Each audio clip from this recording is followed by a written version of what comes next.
E olha só, no último final de semana, principalmente, ganhou bastante destaque nacional os povos Yanomami. São responsáveis pela maior terra indígena em extensão territorial aqui no Brasil. Eles voltaram a ganhar destaque no noticiário, não por algo bom, não por algo positivo, mas por um triste contexto, né? Os graves casos de desnutrição e malária espalhados pela comunidade que vive entre os estados do Amazonas e também da Roraima. Mas o nosso assunto hoje aqui com o sociólogo professor Adalberon Sá é entender o porquê que os povos indígenas, o porquê que essas pessoas que têm tanta participação cultural em nosso país são responsáveis, na verdade, são o berço da cultura do nosso país, eles sofrem tanto preconceito dentro da nossa cultura. Por que eles são tão classificados de uma forma tão grotesca, né, pela sociedade brasileira? E entender o que é que o brasileiro realmente sente historicamente, por que tem tanta repulsa dos povos indígenas, o que é que há e o que aconteceu nos últimos anos que parece que isso piorou a chegar a este ponto. Professor, muito bom dia, é um prazer conversar contigo aqui no CBN Maceió. Bom dia, Flávia, bom dia a todos os ouvintes. Mais uma vez, uma satisfação enorme a gente poder estar contribuindo com o debate aqui no CBN Maceió, dessa vez falando sobre esse momento que a gente vivenciou e tem vivenciado aí nos últimos dias, com as notícias a respeito da comunidade indígena dos povos Yanomami, e perceber justamente isso que você trazia, Flávia, na sua fala, de como os povos indígenas estão cada vez mais, parece-me que condenados a um esquecimento coletivo, um esquecimento por parte da sociedade,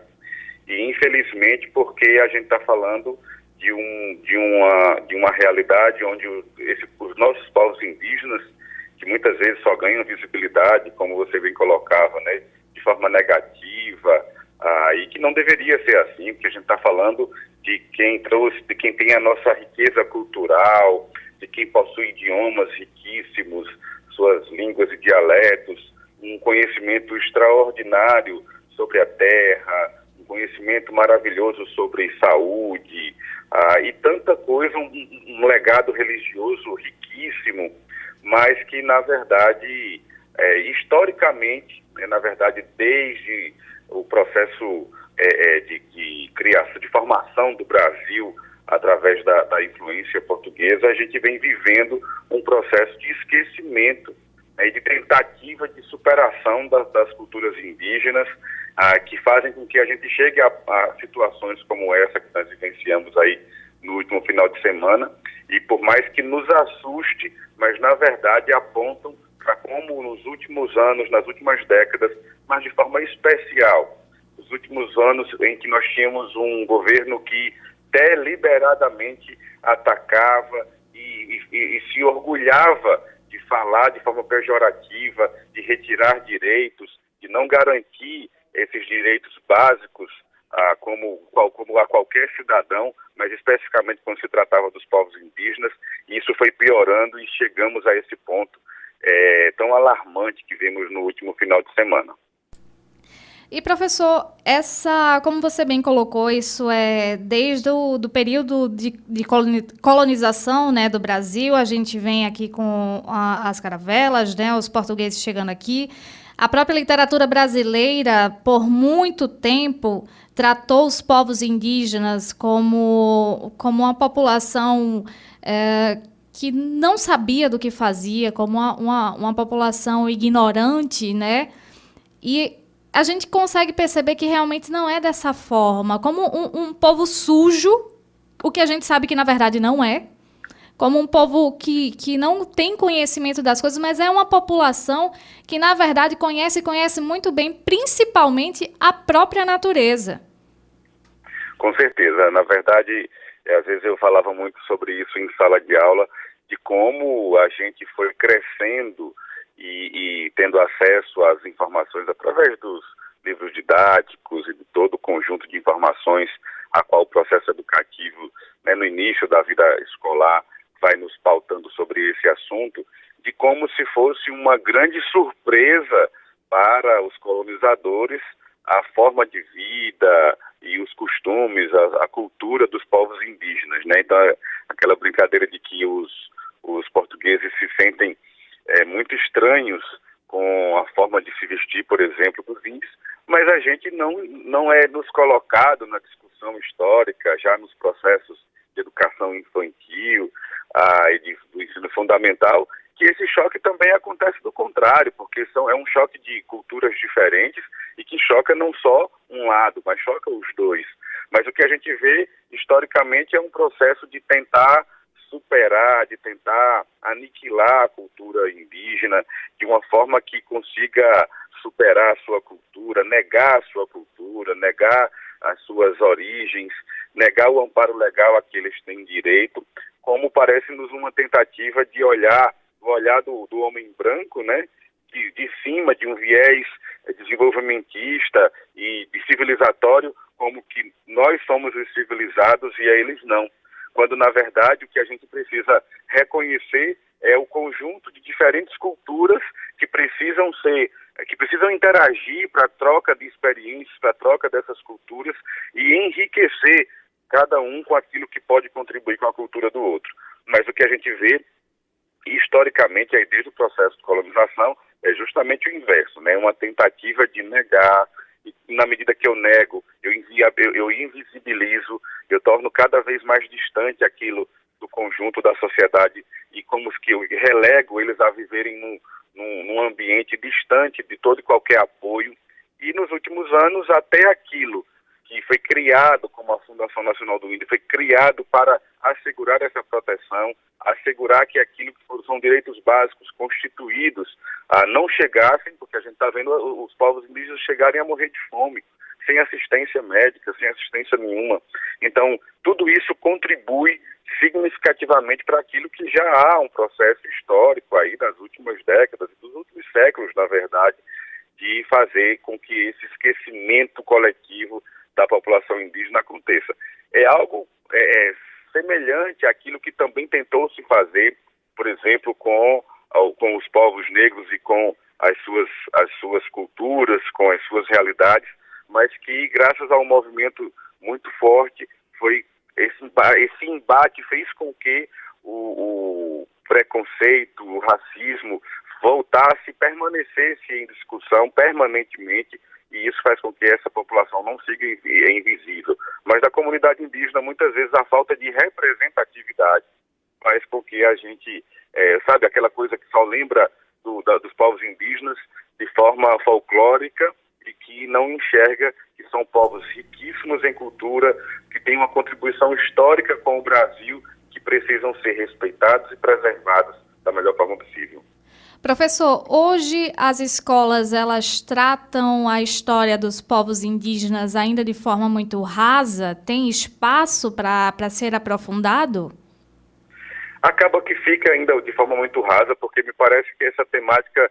vez ou outra, salvo no ensino médio, quando já da inserção do ensino da sociologia, essa discussão acaba sendo, de forma como eu falava, muito folclórica apenas quando da passagem do Dia do Índio, e uma discussão muito folclórica mesmo, uma coisa caricata, sem aprofundar a necessidade de debater o respeito aos povos indígenas e de pensar que as futuras gerações precisam lidar com isso de forma a proteger e apreciar os povos originários. E isso ainda é muito raso, repito, salvo quando da inserção de disciplinas como a sociologia, é que esse debate começa a ganhar um pouco mais de corpo e de uma forma mais a preparar as futuras gerações a olhar de forma diferenciada. A criação desse ministério, professor Adalberon, o Ministério dos Povos Indígenas, ele pode trazer um novo olhar, ele pode trazer na verdade, uma valorização diferente para os povos indígenas e até mesmo um tratamento, né, mais humano para essa parte da população? Com certeza, até porque a presença histórica, né, pela primeira vez, de um indígena à frente de um ministério. Então, só isso, por si só, já traz de volta a temática, já mostra aquilo que o novo governo federal se esforça para fazer, que é incluir todos os povos de forma respeitosa na agenda política nacional. Isso assegura que o debate continue, que o debate volte à tona, que o debate sobre os povos indígenas ocupe de novo um papel importante na preservação da sua história e na agenda política nacional. Isso traz, como eu falava, retira um pouco da invisibilidade, ainda que de uma forma muito trágica. O que aconteceu no final de semana serve como um chacoalhão na sociedade brasileira, para que a gente possa lembrar que a nossa história está se perdendo, para que a gente possa olhar que seres humanos estão sendo tratados dessa forma, e a criação por si só do Ministério já traz um peso político, institucional e histórico muito importante. Mas ainda mais, a presença de um indígena à frente do Ministério ainda assegura que a pauta seja tratada por quem tem lugar de fala, por quem conhece de perto os dramas e as realidades vividas pelo seu povo, pelas diversas etnias que nós temos no Brasil, e faça valer aquilo que já está assegurado e que novos direitos sejam conquistados, sobretudo para garantir que a preservação dessas comunidades seja assegurada por aquilo que é o aparelho do Estado, o governo brasileiro. E muitos acham que é algo muito distante, né, professor Dalberon, que é apenas algo ali voltado para o norte. Mas, inclusive, no nosso estado, nós temos algumas tribos, né, aqui no interior de Alagoas, Palmeira dos Índios e algumas outras localidades também, onde é preciso ter uma valorização e que a própria população reconheça e saiba que a importância dessas tribos, elas precisam ser valorizadas, elas precisam ser conhecidas e reconhecidas. Com certeza, as comunidades e os povos indígenas estão próximos de nós, né? Eu, particularmente, sou natural de Palmeira dos Índios, uma cidade que vive, mas também historicamente alimentando esses embates, muitas vezes em virtude das questões de terras, e que isso faz com que reforce ainda mais esse preconceito e essa forma negativa de se perceber as comunidades e os povos originários. Mas, como você falou, além de Palmeira, outras comunidades, outros povos indígenas, outras etnias estão presentes aqui no nosso estado e que precisam da oportunidade da nossa sociedade de serem vistos, de serem percebidos, de serem compreendidos e de perceberem que a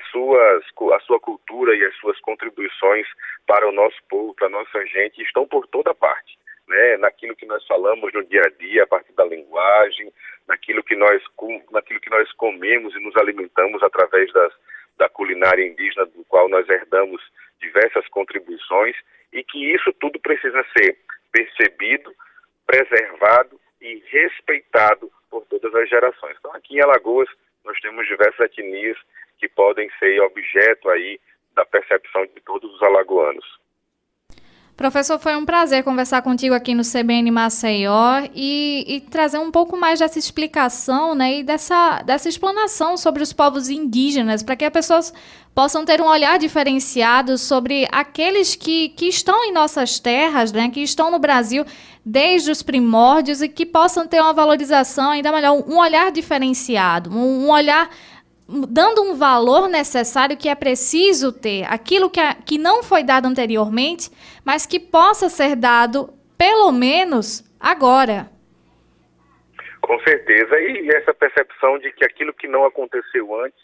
é sempre tempo para acontecer, né? Nunca é tarde para se fazer a coisa certa, né, Flávia? Nunca é tarde para garantir a qualquer ser humano aquilo que é talvez o mais importante de tudo, que é a justiça. O que se quer, o que se deseja é que o tratamento justo seja dado aos povos originários. Eles precisam estar cada vez mais abrigados aí sob o manto protetor e acolhedor da justiça e